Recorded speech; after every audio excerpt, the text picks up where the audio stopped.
देखिए, पिछड़ों के लिए आयोग बना देने से और दलितों के यहाँ खाना खाने से उनको न्याय नहीं मिलेगा। उनको न्याय देने के लिए आपको सख्त कदम उठाने पड़ेंगे। मुकदमा जीत गए, इसके बावजूद भी ये सरकार हमें लटकाने और भटकाने में लगी है। ये आपने सुना होगा केंद्र सरकार द्वारा 10 लाख नौकरियां नियुक्ति पत्र वितरित किया गया। कहीं मिला आपको? कहीं दिखा था? केवल फोटोबाजी में मीडियाबाजी करते हैं, हमने 10 लाख रोजगार निकाल दिए, लेकिन धरातल पर लेकिन जब हमें न्याय देने की बात आती है तो जो पिछड़ा टैग हमारे पीछे लगा हुआ है, जो दलित का टैग लगा है पीछे, वो कहीं न कहीं इस बात के लिए रुकावट पैदा करता है। आज देखिए टी शर्ट भी बदल गया है, हालात भी बदल गए, जज्बात बदल गए। 2 बार माननीय योगी जी मुख्यमंत्री बन गए, हमारे शिक्षा मंत्री जी बदल गए, तीसरी बार माननीय मोदी जी बन गए। चीजें बदल रही हैं, चीजें बहुत आगे जा चुकी हैं, लेकिन तब भी हम गार्डन में ही हैं।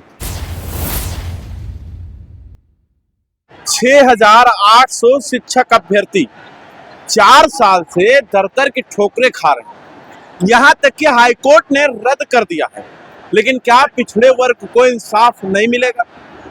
लाठी खाई, जाति सूचक गालियां खा ली, यहाँ तक कि माँ बहन की गाली खा ली, लेकिन अभी भी अगर इनको दर के ठोकरें खानी पड़े तो शर्म आती है। और इस बात से शर्म आती है कि पिछड़ा वर्ग है, यानी दलित हैं। और हमारे साथ इस पर ज्यादा बात करने के लिए वीर भाई हैं, जिनको हमेशा हम जो है कवरेज करते आए हैं। जो शब्द का इस्तेमाल किया, हमें लगता है, उम्मीद है कि आपको बुरा नहीं लगा होगा कि अछूत हैं, दलित हैं और पिछड़े वर्ग हैं। ये सच्चाई है। देखिए, बार बार समय समय पर हमें इस बात का एहसास कराया गया है कि हम पिछड़े समाज से आते हैं, दलित समाज से आते हैं।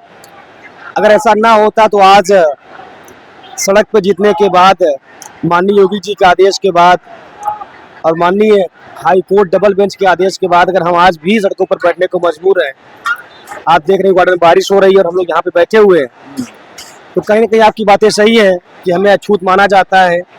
आज भी समाज की बात, बराबरी की बात करते हैं, सामाजिक समरसता की बात करते हैं, लेकिन जब हमें न्याय देने की बात आती है तो जो पिछड़ा टैग हमारे पीछे लगा हुआ है, जो दलित का टैग लगा है पीछे, वो कहीं ना कहीं इस बात के लिए रुकावट पैदा करता है कि हमें न्याय। आरक्षण घोटाला मान लिया गया, सरकार ने इस बात का भी ऐलान कर दिया कि ऐसा है कि नौकरी सबको मिलेगा, तब भी आप लोग को टाला जा रहा है, अभी उस पर कोई संज्ञान नहीं लिया जा रहा है। क्या कारण है भाई? देखिए भाई, ये बात आज हाई कोर्ट ने माना है, लेकिन मोदी जी ने एक आयोग बनाया है, राष्ट्रीय पिछड़ा वर्ग आयोग, और उस आयोग ने 29 अप्रैल 2020 को इस बात को स्वीकार कर लिया था, 29 अप्रैल 2021 को इस बात को स्वीकार कर लिया था कि हाँ, इस भर्ती में एक अच्छी खासी संख्या का जो नुकसान पिछड़ों दलितों के साथ होना चाहिए था, वो हुआ है। आयोग ने कहा कि गड़बड़ियां हुई है और जो जिम्मेदार अधिकारी उन पर कार्रवाई होनी चाहिए।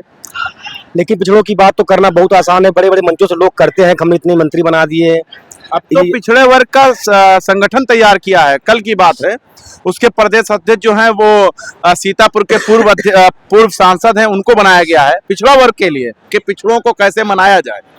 देखिए, पिछड़ों के लिए आयोग बना देने से और दलितों के यहाँ खाना खाने से उनको न्याय नहीं मिलेगा कि जब चुनाव आए तो उनके यहाँ आप रोटी खाइए और पिछड़ों के लिए आयोग बना दीजिए तो उनको न्याय मिल जाएगा। उनको न्याय देने के लिए आपको सख्त कदम उठाने पड़ेंगे। माननीय योगी जी ने जब हमसे मुलाकात की और कहा कि आपके साथ न्याय होगा, तो हमें खुशियां थी। और जब हमारी लिस्ट आई 5 जनवरी 2022 को, तो हमें लगा हमें न्याय मिल गया। लेकिन 2022 की वो तारीख और आज 17, आज कौन सी तारीख है? आज 31 है। आज 31 अगस्त है 2024 में हम लोग यहाँ पे खड़े हुए हैं। लगभग आज आप आजाद हो चुके हैं। 15 अगस्त में आजाद हुए थे और आज 31 तारीख है। आजादी का जश्न अभी भी अंदर खुमार जो है वो दिखाई दे रहा होगा। रीढ़ का मुख्यमंत्री कहा जाता है माननीय योगी जी को, उनसे बड़ा कोई मुख्यमंत्री नहीं है। न्यायप्रिय मुख्यमंत्री हैं, राम को मानने वाले हैं और राम राज की बात करते हैं। और उसी राम राज के प्रमुख मुखिया हमारे माननीय योगी जी ने हमारे साथ न्याय किया 2.5 साल पहले। लेकिन आज तक हम इस बात का हमें जवाब नहीं मिल पाया। हम लोग जवाब ढूंढ रहे हैं कि उत्तर प्रदेश बेसिक में ऐसा कौन सा अधिकारी है जो ना तो संविधान को मान रहा है, ना तो आयोग को मान रहा है, ना माननीय योगी जी को मान रहा है। अब आयोग मोदी जी का आयोग है, उसकी बात नहीं मानी गई। योगी जी ने आदेश दिया, उनकी बात नहीं मानी गई। माननीय डबल बेंच ने आदेश दिया, उनकी बात नहीं मानी जा रही है। तो अब हमारे पास कौन सा रास्ता बचता है कि हम लोग जाएं तो जाए कहाँ? बिल्कुल, देखिए, ये संघर्ष जो है सिर्फ 1-2 दिन का नहीं है, 4 साल 4 साल इन लोगों ने अपना घर जो है इस इको गार्डन को बना लिया है कि अपना घर, अपना सुख और दुख सब कुछ जो है इस इको गार्डन को इन्होंने बना लिया है। लेकिन सबसे बड़ी बात है, इको गार्डन को आप लोगों ने घर बना लिया, जाति सूचक गाली भी खा ली, डंडे भी खा लिए, मुझे लगता है कि माँ की गाली भी खा लिए होंगे अधिकारियों से, फिर भी हमें नहीं समझ में आ रहा है। हाई कोर्ट के फैसले के बाद भी, योगी के निर्देश के बाद भी, क्या पिछड़े वर्ग को इंसाफ मिल पाना मतलब इस सरकार में क्या बहुत ही दूर है क्या? देखिए, बहुत दुर्भाग्य है हम सबका कि जहां राष्ट्रीय पिछड़ा वर्ग आयोग ने आज से 4 साल पहले एक अपनी रिपोर्ट दी थी जिसमें हमें न्याय मिल गया था, लेकिन उस रिपोर्ट को इस सरकार ने नहीं माना। फिर हम लोग सिंगल बेंच गए, फिर हाई कोर्ट के डबल बेंच में गए, डबल बेंच से हम लोग मुकदमा जीत गए। इसके बावजूद भी यह सरकार हमें लटकाने और भटकाने में लगी है। आखिर न्याय देने का स्तर क्या होता है, संघर्ष करने का क्या स्तर होता है? हम लोग 4 साल से ऐसा कोई मंत्री, ऐसा कोई विधायक, ऐसा कोई व्यक्ति नहीं बचा है जिसके दरवाजे हम लोग गए ना हो और अपनी पीड़ा लेकर के उनको सुनाए ना हो। लेकिन हम लोग पिछड़े और दलित होने के नाते जो कष्ट, जो दुख झेल रहे हैं, शायद ही कोई झेलेगा। 4 साल में हम लोगों ने कितना अपमानित हुआ, हम लोगों को माँ बहन की गालियां दी गई, बहनों को कपड़े फाड़ दिए गए, पेट पे लात मारे गए।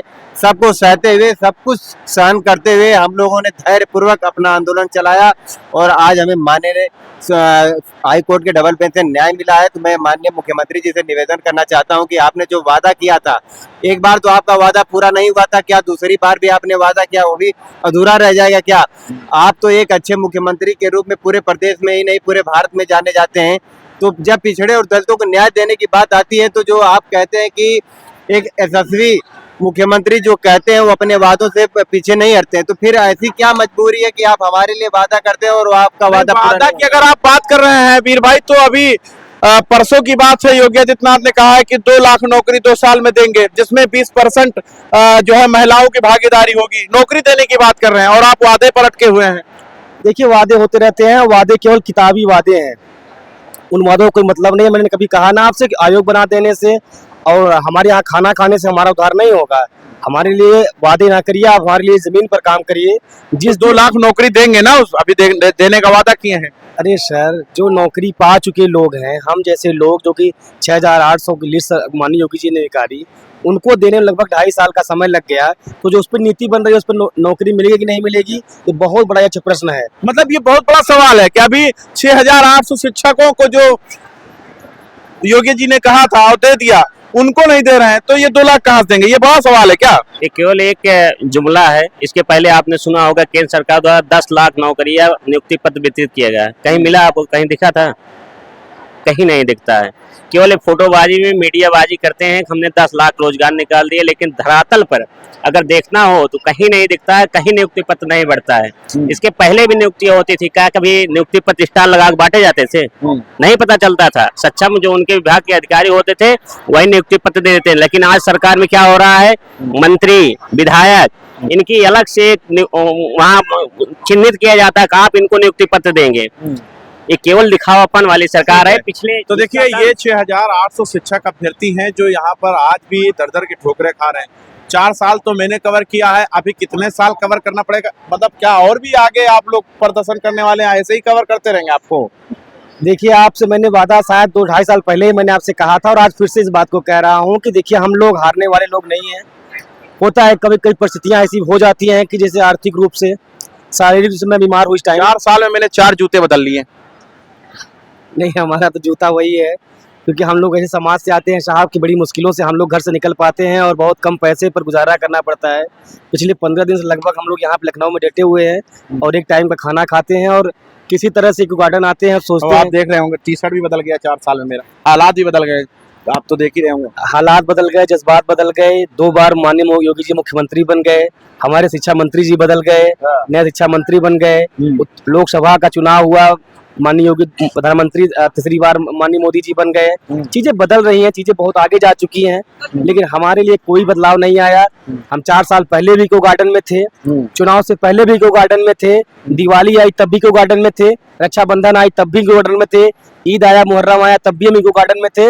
और आज 15 अगस्त जब देश आजादी का 78वां साल मना रहा है, हमारे माननीय शिक्षा मंत्री जी हिंदू गौरव दिवस मना रहे हैं, तब भी हम इको गार्डन में ही हैं। ठीक है, तो देखिए इको गार्डन का सिलसिला 6800 शिक्षक अभ्यर्थियों के लिए क्या इसी तरीके से जारी रहेगा?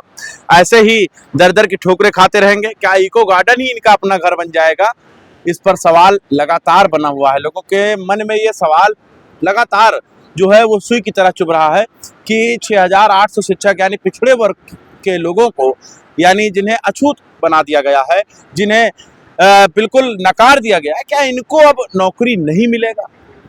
क्या है आपकी राय? कमेंट बॉक्स में जरूर बताना। देखते रहना 24 तक न्यूज़।